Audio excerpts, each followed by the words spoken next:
imagine you'd want to look through.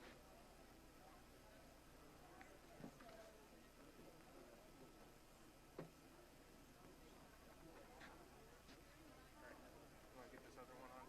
Yeah. And then we'll move I them. feel like, yeah, it's not perfect. It's flat.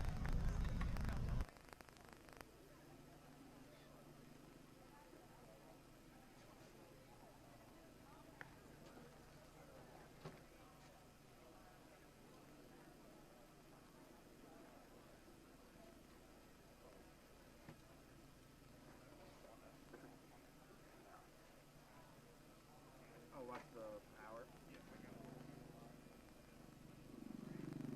There. You want? I'll start with the third one. Because I know This one is crooked. what's crooked on it. The monitor inside is crooked. It's like you can't see.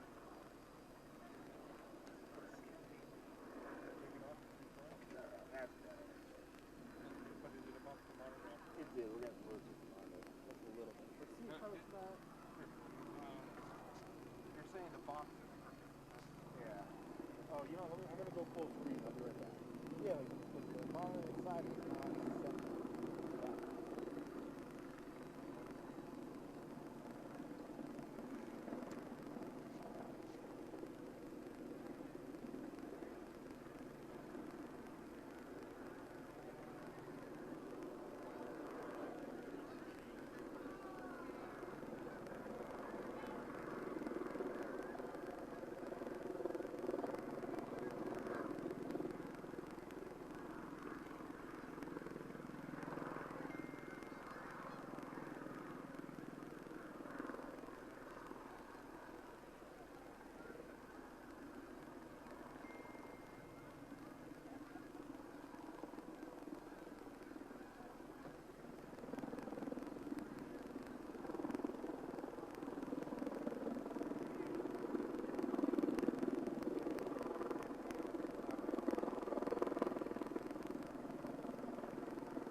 Those screws, I think it looks. See how it's still crooked?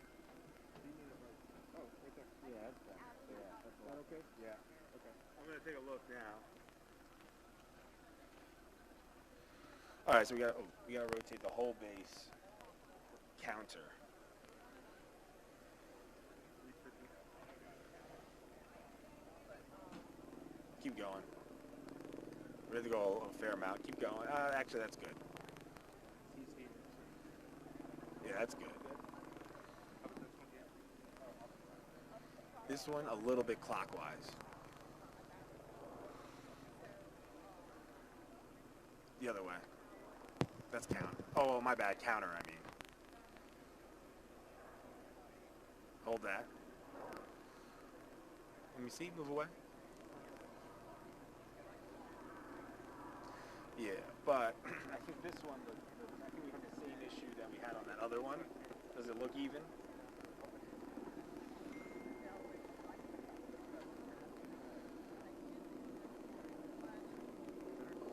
Yeah, it's better. Let's move the whole thing a little counter. Wait, clockwise. Just a hair. Yep, hold that. Yeah, that's good. Yeah, we're good. You want to come take a look? Just don't touch the podium.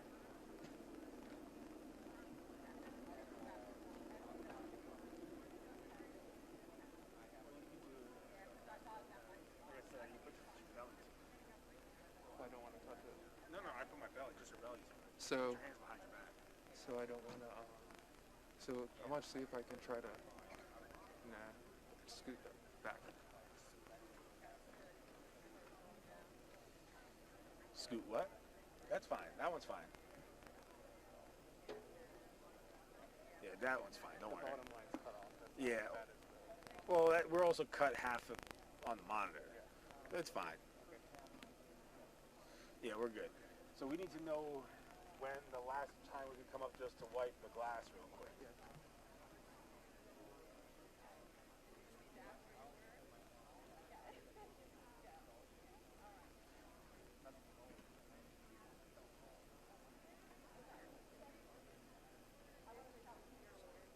It's not too bad. No, about as good as it's gonna get, Gabe. Yeah. So I'm trying to at least make it. We need to get some wipers on this. Like a wiper that can go. Okay, you're getting a little through. That would be the most epic thing. I think what they did initially was they put some like water just. Well, if I'm gonna start, you can put it.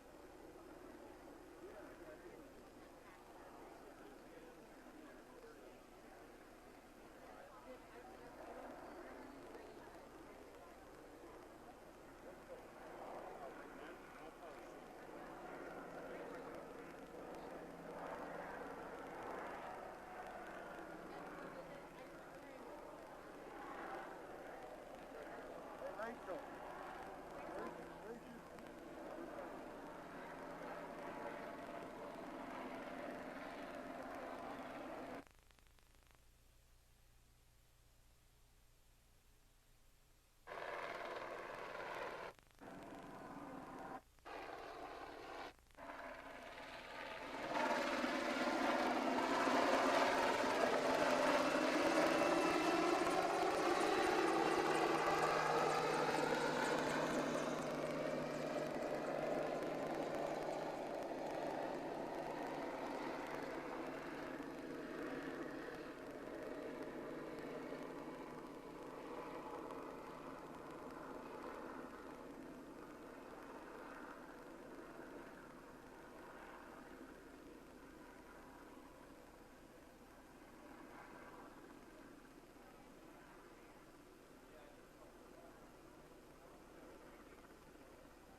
How many ranges did you say they took us up through? Not very many. Well, they drive the Vivo into the river. The boat ends of it. See, now I got... Skylar got me all... Yeah. What are we pronouncing that as? Buddha.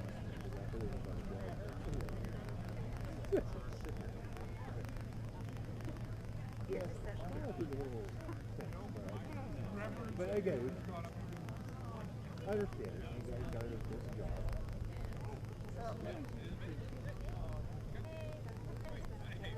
No. Someone has to play it on the strings. Yeah, exactly.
Ladies and gentlemen, please take your seats as the program will begin momentarily.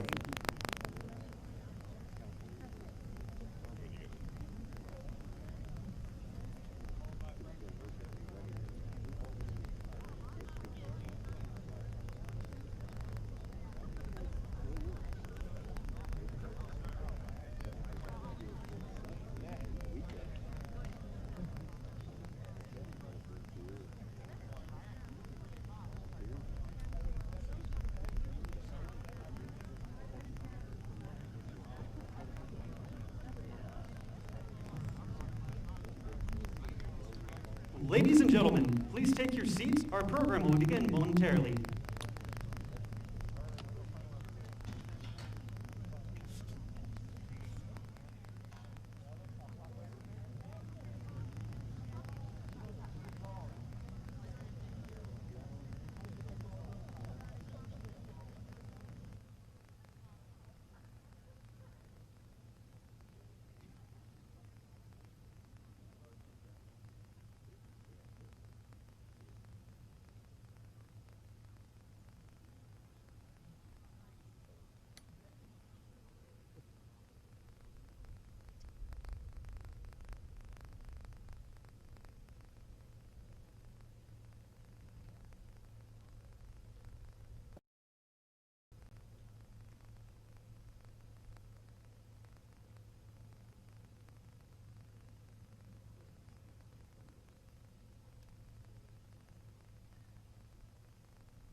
Good morning, and welcome to Flight 93 National Memorial.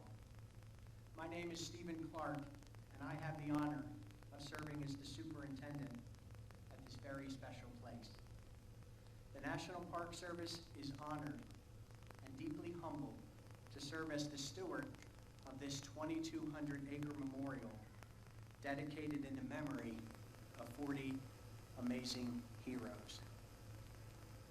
On this day, 19 years ago, the passengers and crew members of Flight 93 bonded together and prevented their hijacked airplane from reaching its intended target, Washington, D.C., a mere 18 minutes flying time from this sacred ground behind me, which today marks their final resting place.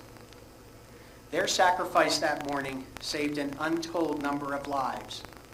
Since that September day, these special people have always been remembered as heroes to America and around the world. The passengers and crew members at Flight 93 continue to be a testament to the best of humankind, showing incredible strength and resilience in response to an unprecedented set of challenging circumstances. We remember, and again today, on this special day, come together once again to honor them. Mr. President, our Secretary Bernhardt, welcome back to this very special place. To Secretary Chow, representing the Department of Transportation, to members of Congress, our township, county, state, and federal officials, and to the many Flight 93 National Memorial ambassadors here with us this morning, welcome.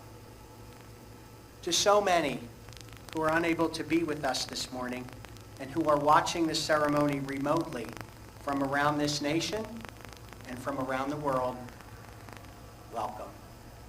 Please know you are all with us in spirit.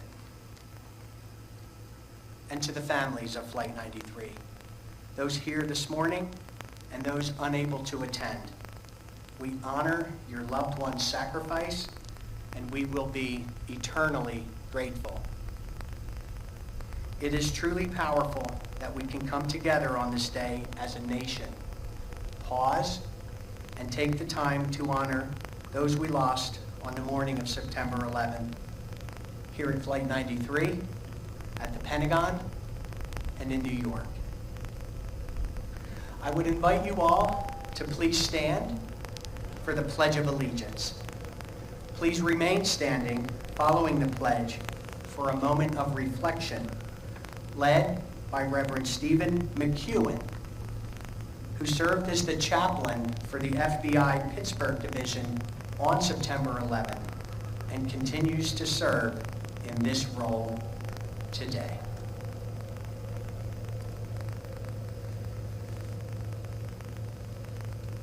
I pledge allegiance to the flag of the United States of America and to the republic for which it stands, one nation, under God, indivisible, with liberty and justice for all. Please remain standing.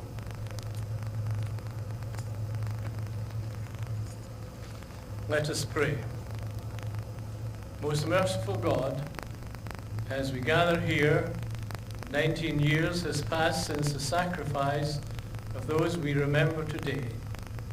With them too are all the agencies and people involved. And we pray too for those who become ill from being here, and those as time has passed also died, simply by doing their investigation. We bring especially and commit to your care all the families who lost someone that day, whose life was forever changed and whose faith was deeply challenged. Those of us who were present know in our hearts something of that pain and suffering. As the years pass, may these families here and throughout the world know one that never gets over it, but by your mighty help gets through it. And so we commit this different kind of gathering to you. And we ask in all our hearts that you will bless and sanctify this place, that all who visit experience something of your love and presence, that it is a holy place where mingled with the sadness there is a feeling of victory and the eternal knowledge that all are forevermore in your presence and share in your resurrection life. And may these words of the Celtic prayer remain in our hearts. Circle us, O God, keep hope within and despair without. Circle us, O God, keep peace within, keep turmoil out. Circle us, O God, keep calm within, keep storms without. Circle us, O God, keep strength within, keep weakness out. In your most holy name we pray. Amen.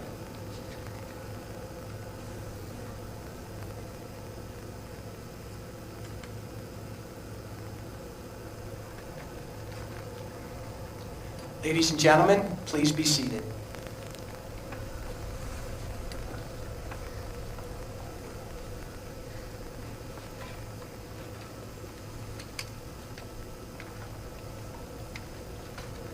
About this time, 19 years ago, 40 individuals, mostly strangers, were coming to the realization and formulating a plan that they needed to take action.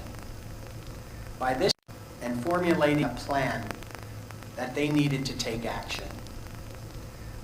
point in the morning, many aboard Flight 93 were aware that the World Trade Center and the Pentagon had been struck by airliners. Galvanized with this information, these strangers came together in this national moment of uncertainty. Their choice to make a difference that morning has continued to resonate with people around the globe. It is fitting that we take this moment to pause and remember those individuals who unknowingly sacrificed their own lives and saved the lives of countless others at 10:03 a.m. when United Airlines Flight 93 impacted the Earth. The site of the impact now marked with a boulder.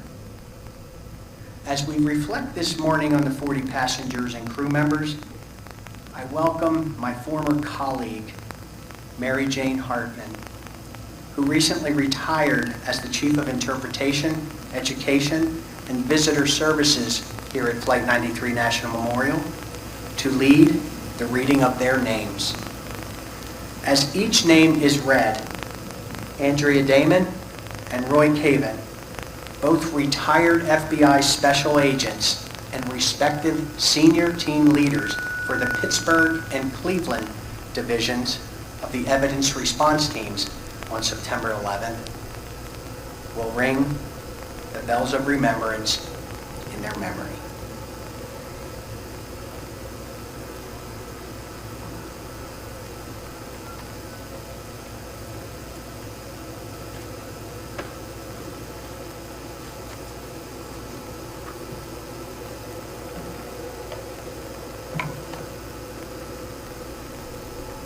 Christian Adams.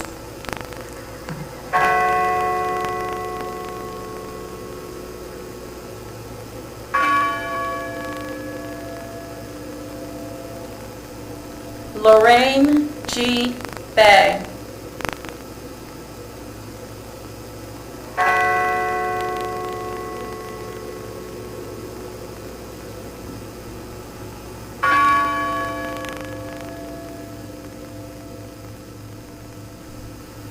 Todd M. Beamer.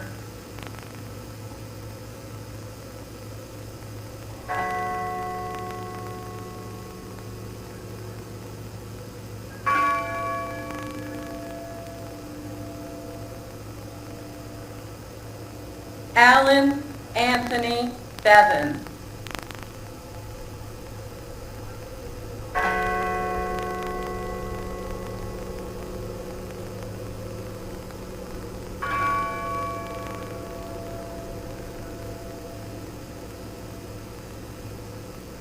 Mark Bingham.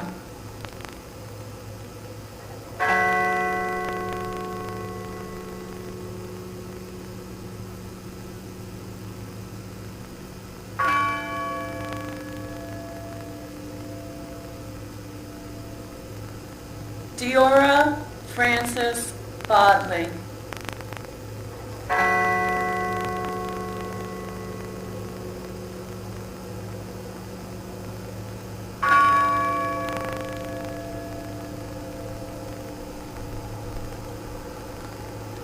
Sandy Wall Bradshaw.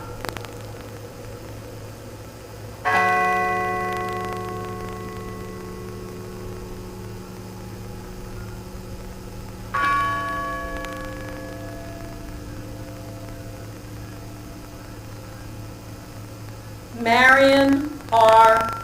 Britton.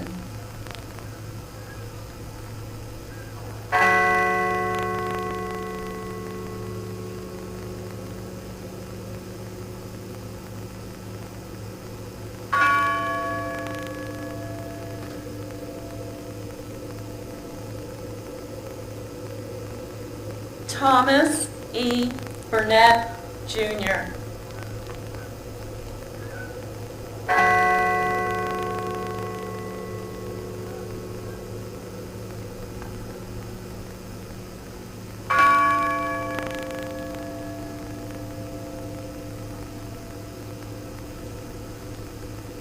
William Joseph Cashman.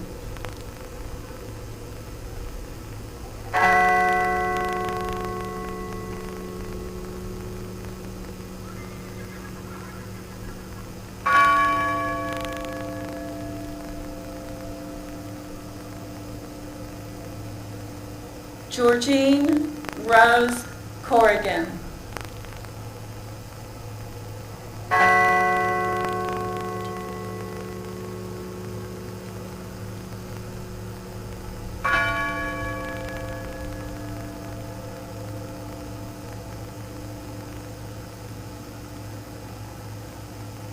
Patricia Cushing.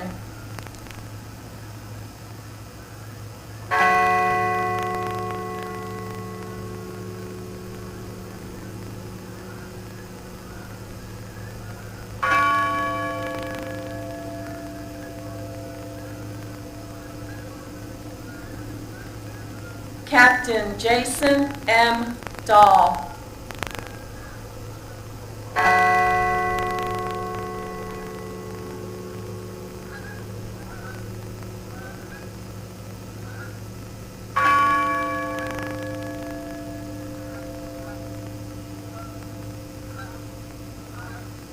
Joseph DeLuca.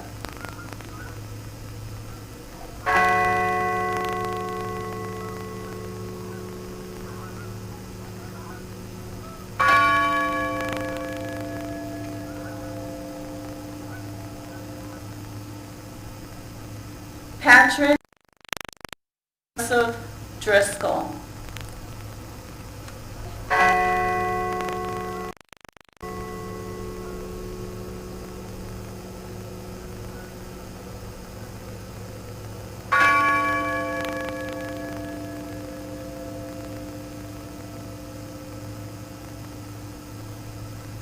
Edward Porter Felt.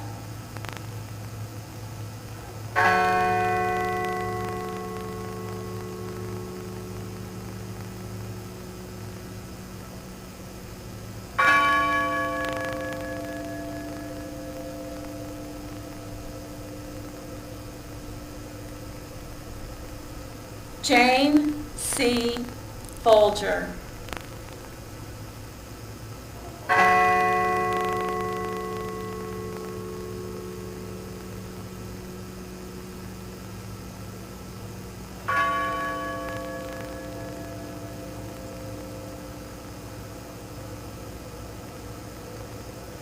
Colleen L.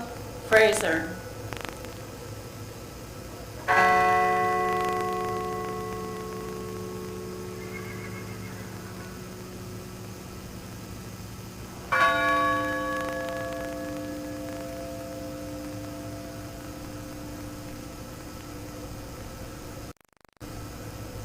Andrew Sonny Garcia.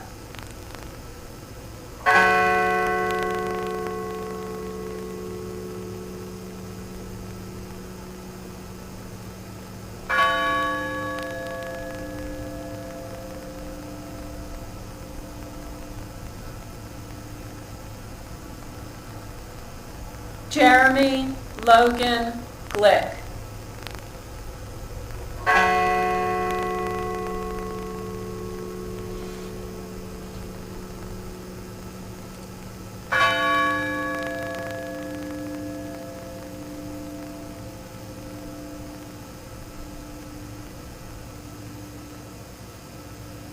Kristen Osterholm White Gould.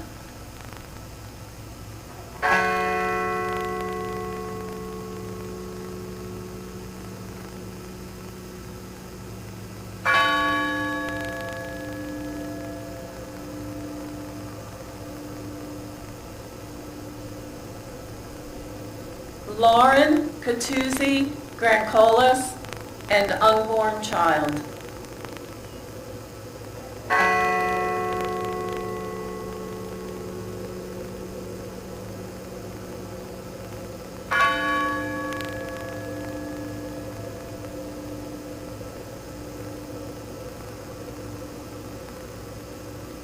Wanda Anita Green.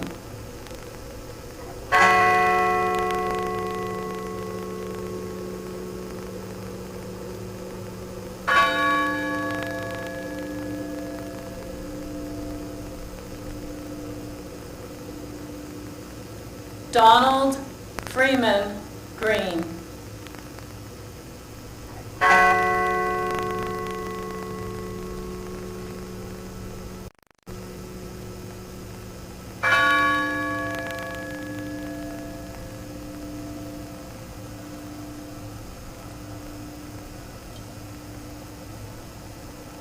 Linda Gronland.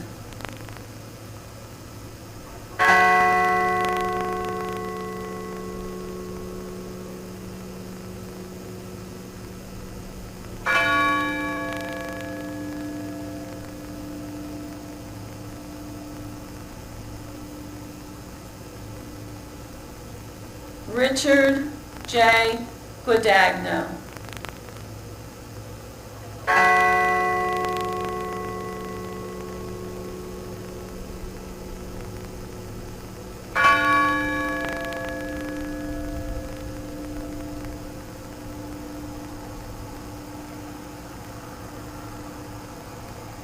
First Officer Leroy Homer.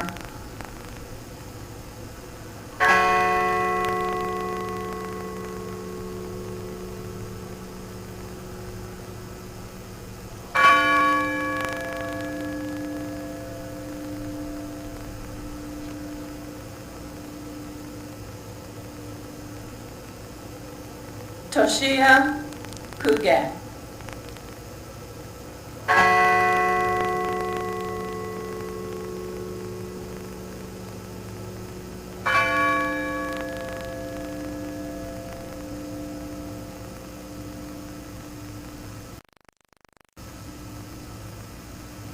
Cece Ross Lyon.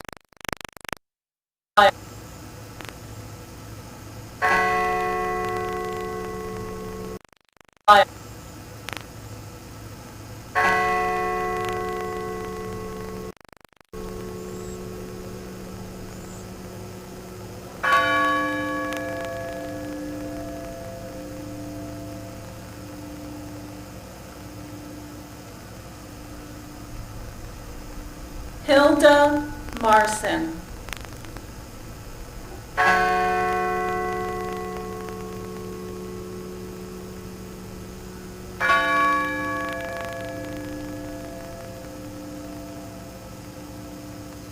Celeste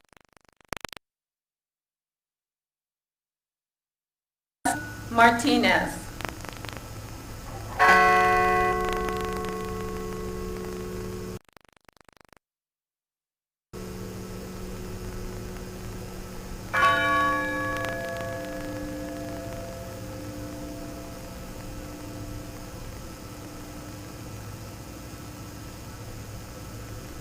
Nicole Carol Miller.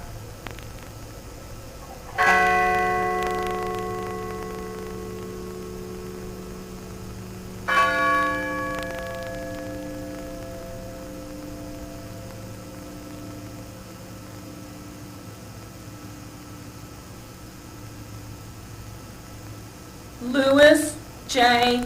Nackey II.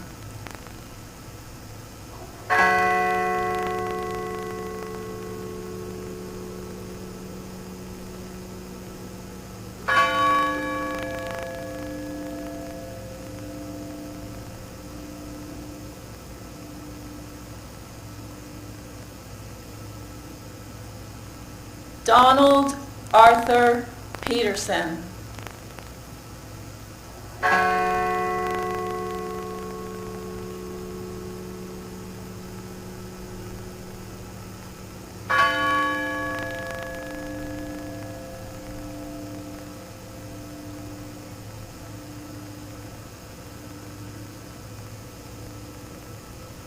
Jean Hoadley Peterson.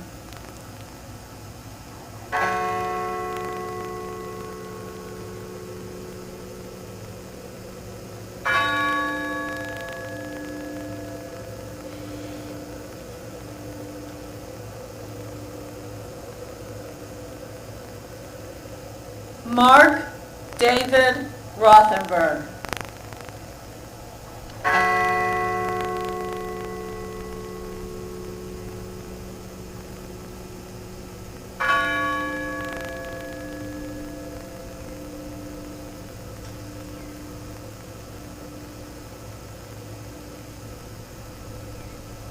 Christine Ann Snyder.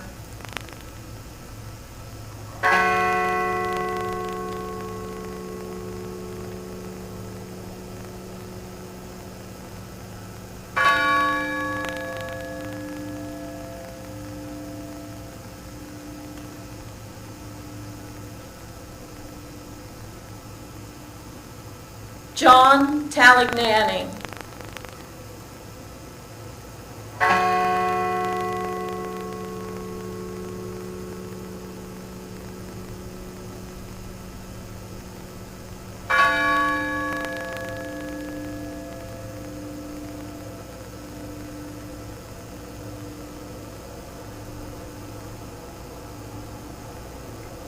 Honor Elizabeth Wainio.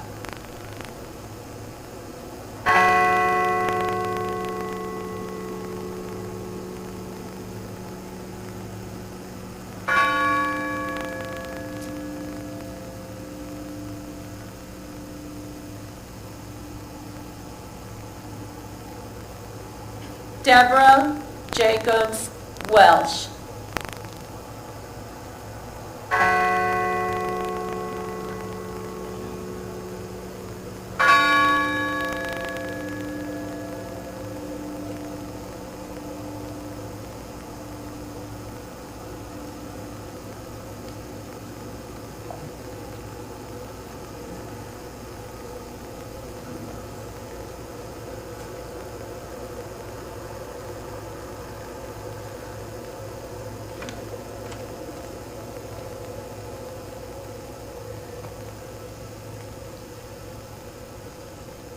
Please join me in a moment of silence as we conclude this moment of remembrance.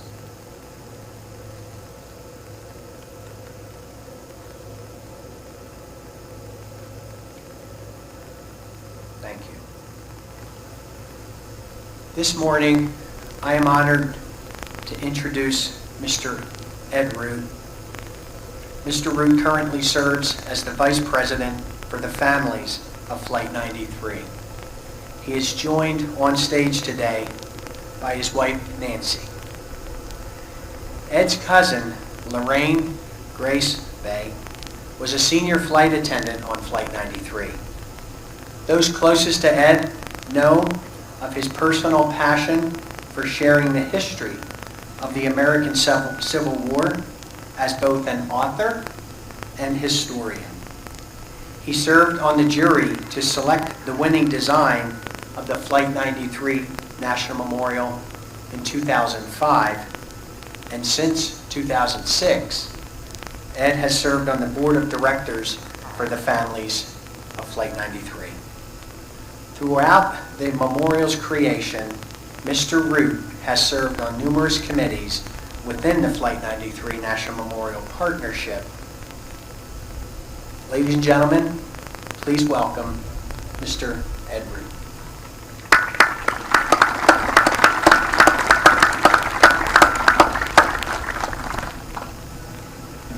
Mr. President, Mrs. Trump, Father McEwen, Secretary Bernhardt, Steve, and my wife Nancy. Honored guest, family members and friends, thank you for attending today's commemoration. A common field one day, a field of honor forever. All of us who are of a certain age certainly remember that September morning when a darkness enveloped a beautiful late summer day that changed our collective lives. As the days passed and we tried to make sense of it all, some of us as family members of the heroes of Flight 93 began to come to this place. We came as strangers, strange land. We knew not each other. We knew not the members of this wonderful community. On the first anniversary of that tragic day, A large number of family members gathered to commemorate, to remember. We were housed and traveled together in that first annual ceremony in a convoy of buses. At the moment, we were beginning to know each other a little bit, to learn a little bit more about the men and women who shared those last moments of life on Flight 93. As we traveled through Somerset and Shanksville, we were surprised as traffic stopped and law enforcement and others stood and saluted as our buses passed. Many of us were taken aback as we did not feel we personally deserved such honors. This day, we as family members have been treated by local, state, federal officials, the public at large, with a respect that is sometimes awkward. We as family members do represent the heroes of Flight 93. This is and has been our only goal, to honor and remember them. This magnificent memorial, established unanimously by Congress in 2002, dedicated to the proposition that all who visit this place remember the collective act of courage and sacrifice of the passengers and crew, revere this hallowed ground as the final resting place of those heroes, and reflect on the power of individuals who choose to make a difference. We thank the National Park Service and the multitude of volunteers and friends who relate the story of the 40 heroes of Flight 93. It has been 19 years, but sometimes it seems like yesterday. The wounds never truly close completely.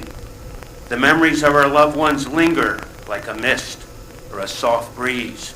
It could be a song, a date, a holiday, a photograph, and it all comes tumbling back.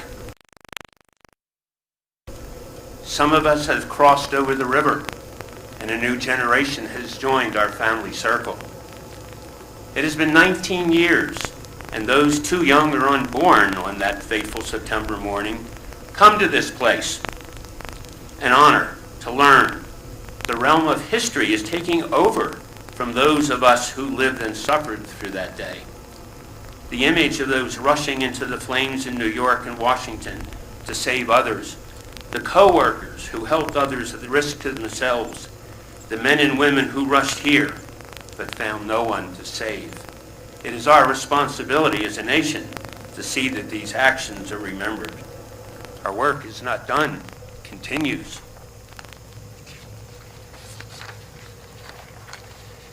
We've watched this memorial grow from that common field. We've seen the multitude of items left by visitors at the early temporary memorials. Some of those items spoke with a logic that needed no explanation. A first responder, a law enforcement badge. Some spoke of continuing service and sacrifice. Purple Hearts, combat boots, infantrymen combat badges, items earned with blood, toil, tears, and sweat. Other items seemed possibly out of place, except that visitors felt the need to leave something of themselves. It might have been something found in a pocket. It might have been a child's toy. The heroes of Flight 93 had two elements that those on the other planes and those on the ground in Washington and New York did not possess. They had knowledge. Not a lot, but enough. And they had time. Not a lot, but enough. And they used that knowledge and they used that time to develop a plan and implement it. They were unable to save themselves, but they knew that unless they acted, many more would die.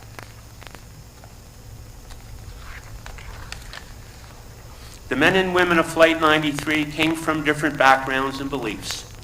They were mostly Americans, but also citizens of Japan, Germany, and New Zealand. They had one very important thing in common. They all came from a belief in a free society. Those who embrace a philosophy of terror have proven over and over that they will die for their cause. Their cause is death. They build nothing, they save nothing, they produce nothing.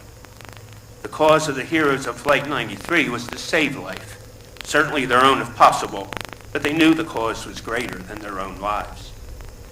It's been 19 years, a lifetime for some, but a twinkling of an eye in the realm of history. We must be diligent in protecting our freedoms. We must remember and we must honor those who rushed into the flames of buildings and into the cockpit of Flight 93. Thank you.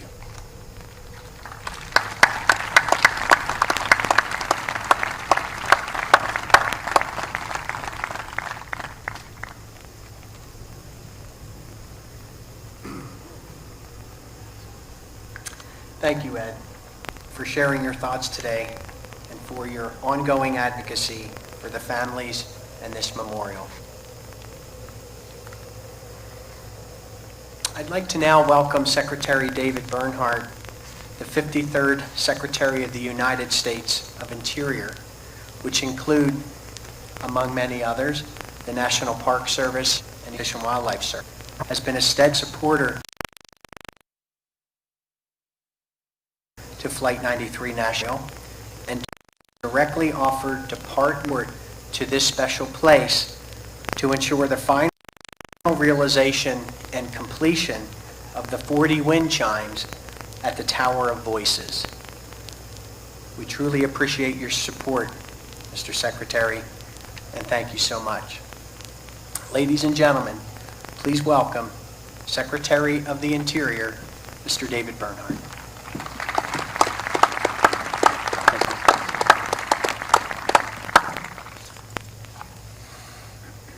Thank you, Superintendent Clark. The Department of the Interior, through the National Park Service, is entrusted to serve as the steward and the guardian of our national parks, our monuments, and battlefields. And each site helps tell America's story, a rich and incredible story. The places we steward and protect often highlight exceptional action by incredible individuals, but none more so than this site dedicated to 40 heroes. Our sites would not tell the rich stories without the dedicated employees of the National Park Service, who I want to thank for working so closely with the families of Flight 93 over the last few weeks to bring this 19th observance to fruition. Thank you. Last night, I had the incredible privilege to join some of you to participate in the chimes dedication ceremony. While there, I had an opportunity to listen to Patrick White and Gordon Felt eloquently describe the incredible reality of 40 strangers from diverse walks of life, thrown together by chance, each recognizing the challenge they faced, together uniting for a common purpose and a greater good, and then acting with dispatch and resolve against those who wished to attack our great nation. All of these events occurring over such a short period of time is absolutely incredible. Later, as I walked with Pat and Gordon up the pathway to the base of the Tower of Voices, I reflected on a fact that I have come to know with certainty while serving in President Trump's administration. And that fact is this: throughout my tenure, I have witnessed that this president has incredible confidence in and respect for the greatness of the American people. This confidence in the greatness of the American people has led him to find unity when it was not expected. It has led him to make strides forward for our country when no one thought possible, time and time again. I do not believe anyone could believe in the goodness of our country and our heroes more, and therefore it is my tremendous honor and privilege to introduce the 45th President of the United States, Donald J. Trump.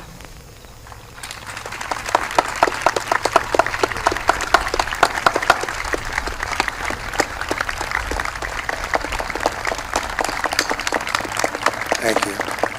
Thank you very much. Thank you, David, very much. It's a great honor to be with you. 19 years ago on this day, at this very hour on this field, 40 brave men and women triumphed over terror and gave their lives in defense of our nation. Their names and their stories are forever inscribed on the eternal roll call of American heroes. Today we pay tribute to their sacrifice, and we mourn deeply for the nearly 3,000 precious and beautiful souls who were taken from us on September 11th, 2001. To the family members of Flight 93, today every heartbeat in America is wedded to yours. Your pain and anguish is the shared grief of our whole nation. The memory of your treasured loved ones will inspire America for all time to come. The heroes of Flight 93 are an everlasting reminder that no matter the danger, no matter the threat, no matter the odds, America will always rise up, stand tall, and fight back. To every 9/11 member all across this nation, the First Lady and I come to this hallowed ground, deeply aware that we cannot fill the void in your heart or erase the terrible sorrow of this day, the agony renewed, the nightmare relived, the wounds reopened, the last treasured words played over and over again in your minds. But while we cannot erase your pain, we can help to shoulder your burden. We promise that unwavering love that you so want and need, support, devotion, and the very special devotion of all Americans. On that September morning when America was under attack, the battle turned in the skies above this field. Soon after taking off from Newark, New Jersey, radical Islamic terrorists seized control of United 93. Other hijacked planes struck the North Tower of the World Trade Center, and then the South Tower, and then the Pentagon. The terrorists on Flight 93 had a fourth target in mind. It was called our nation's capital. They were just 20 minutes away from reaching their sinister objective. The only thing that stood between the enemy and a deadly strike at the heart of American democracy was the courage and resolve of 40 men and women, the amazing passengers and crew of Flight 93. Donald and Jean Peterson were grandparents traveling to vacation in California. Diora Bodley was a student headed back to college. Richard Wardagdo was returning from celebrating his grandmother's 100th birthday. Lauren Catozzi Grancolis was 3 months pregnant with her first child.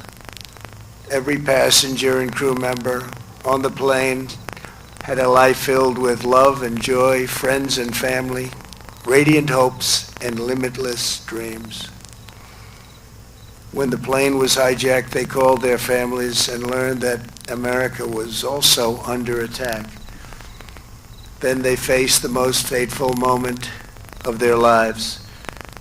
Through the heartache and the tears, they prayed to God. They placed their last calls home. They whispered the immortal words, "I love you." Today those words ring out across these sacred grounds, and they shine down on us from heaven above. When terrorists raced to destroy the seat of our democracy, the 40 of Flight 93 did the most American of things. They took a vote, and then they acted. Together they charged the cockpit. They confronted the pure evil, and in their last act on this earth, they saved our capital. In this Pennsylvania field, the 40 intrepid souls of Flight 93 died as true heroes. Their momentous deeds will outlive us all. In the days and weeks after 9/11, citizens of all faiths, background, colors, and creeds came together prayed together, mourned together, and rebuilt together. The song, God Bless America, became a rallying cry for the nation. We were united by our conviction that America was the world's most exceptional country, blessed with the most incredible heroes, and that this was a land worth defending with our very last breath. It was a unity based on love for our families, care for our neighbors, loyalty to our fellow citizens, pride in our great flag, gratitude for our police and first responders, faith in God, and a refusal to bend our will to the depraved forces of violence, intimidation, oppression, and evil. In New York, Arlington, and Shanksville, people raced into the suffocating smoke and rubble. At Ground Zero, the world witnessed the miracle of American courage and sacrifice. As ash rained down, police officers, first responders, and firefighters ran into the fires of hell. On that day, more than 400 first responders gave their lives, including 23 New York City police officers, 37 Port Authority workers, and 343 New York City firefighters. Today we honor their extraordinary sacrifice and every first responder who keeps America safe. With us today is David D'Amato, a retired Chicago police officer and a current officer of the Navy Reserves. On 9/11, he drove from Chicago to Ground Zero. As David says, while the sights and smells of working at Ground Zero will forever be etched in my mind, what is more profound is the way this country came together afterwards. The police officers and firemen were revered as the heroes they truly are. The military was appreciated in a manner not seen in decades, and common people found new meaning in values like friendship, kindness, and selflessness. Thank you, David. Such beautiful words, and thank you to every member of law enforcement who risks their lives to ensure our safety and uphold our peace. This morning, we also remember the 183 people who were killed in the attack on the Pentagon and the remarkable service members who crawled straight through the raging blaze to rescue their comrades. We express our undying loyalty to the nearly 6 million young men and women who have enlisted in the United States Armed Forces since September 11th, 2001. More than 7,000 military heroes have laid down their lives since 9/11 to preserve our freedom. No words can express the summit of their glory or the infinite depth of our gratitude. But we will strive every single day to repay our immeasurable debt and prove worthy of their supreme sacrifice. America will never relent in pursuing terrorists that threaten our people. Less than 1 year ago, American warriors took out the savage killer and leader of ISIS, al-Baghdadi. Soon after, our warriors ended the brutal reign of the Iranian butcher who murdered thousands of American service members. The world's top terrorist, Qasem Soleimani, is dead. Here in Shanksville, this community locked arms and hearts in the wake of tragedy. With us today is Chuck Wagner, a heavy equipment operator who lives just a few miles away. Very soon after the attack, Chuck helped search for the black box. He was so changed by what he experienced that he joined with several members of his church to become what they call ambassadors for the 40 men and women on Flight 93. Chuck and his neighbors learned about each person, cared for their families, and each day, rain or shine, they took shift standing vigil over their final resting place. long before this place was a national memorial, back when it was marked by a simple wooden cross, Chuck and his fellow ambassadors were always here waiting to tell visitors about those we lost.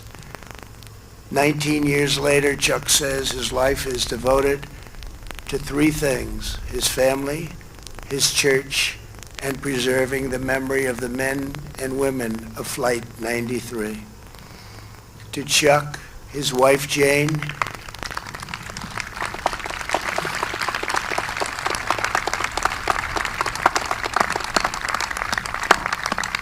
thank you very much. Thank you very much. To Chuck and his wife Jane, thank you so much for being here, and to the over 40 ambassadors with us today, please stand and receive America's thanks. And this is a very deep thanks, please.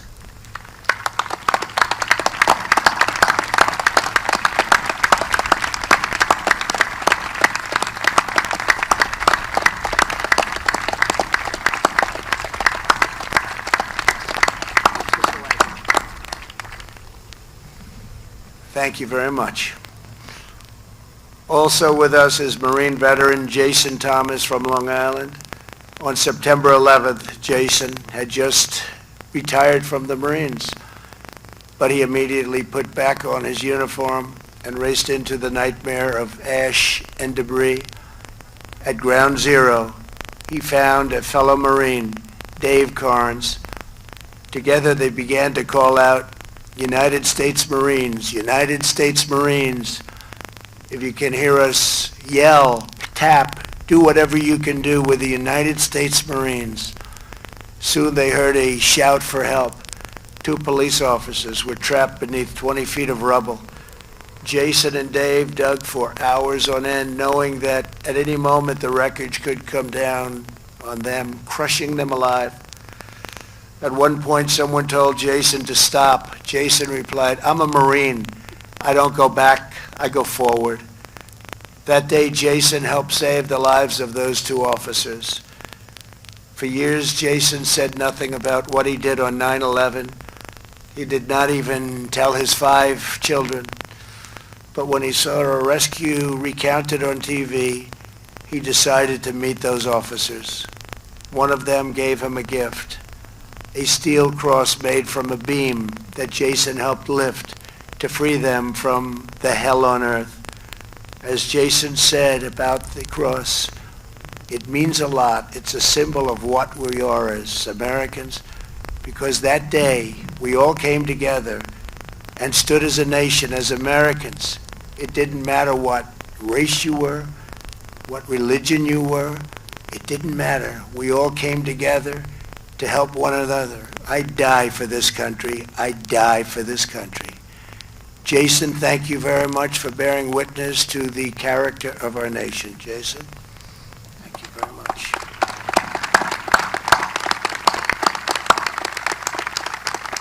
Thank you very much. Thank you, Jason. The men and women of Flight 93 were mothers and fathers, sons and daughters, husbands and wives.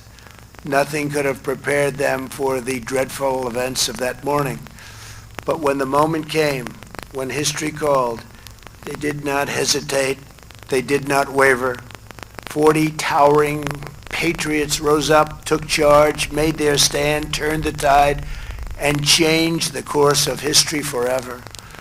Our sacred task, our righteous duty, and our solemn pledge is to carry forward the noble legacy of the brave souls who gave their lives for us 19 years ago.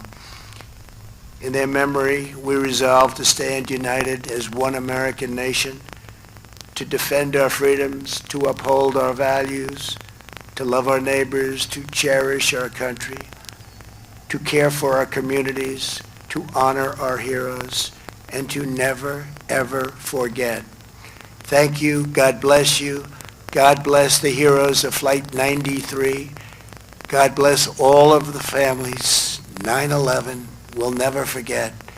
God bless you all, and God bless America. Thank you very much. Thank you. Thank you very much.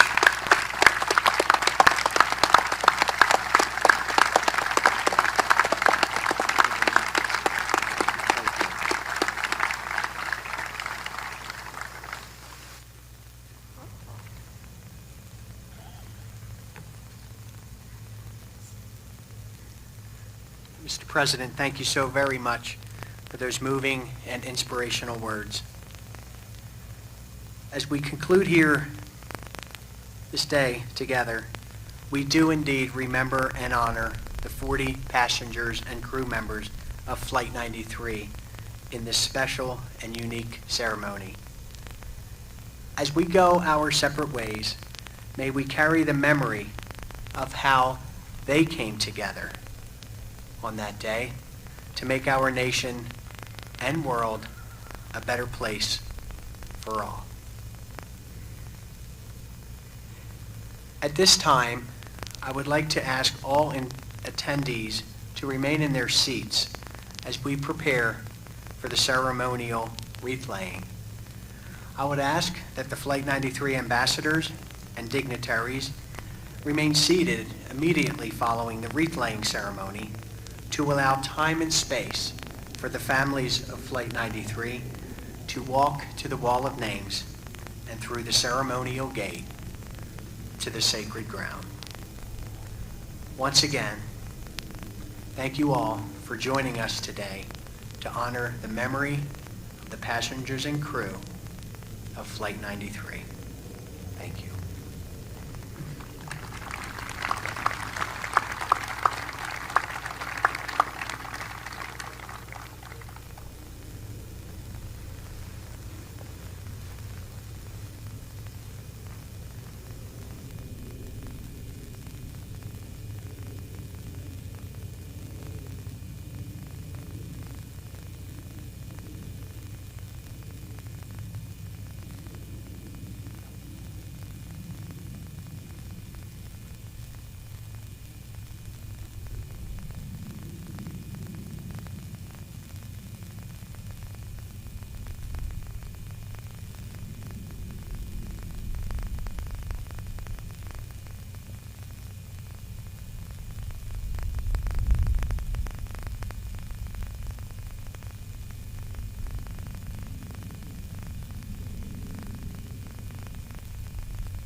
is what defines us as Americans.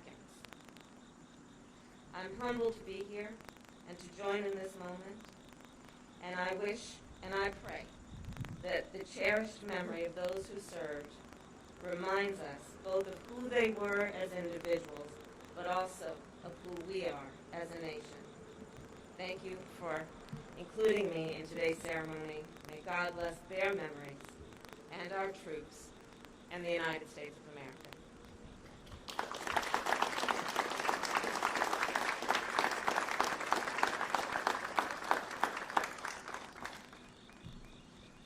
Well, this concludes our ceremony for today. I want to thank all of you who came to spend these few minutes with us.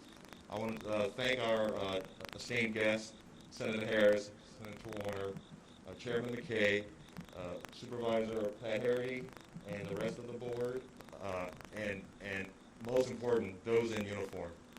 Those in uniform who, after the cameras go away and we all put this stuff back, are going to get on their rigs, get in their cars, and go back to work. That is what it's all about. That's what makes my mouth dry. Next year will be 20 years from September 11, 2001.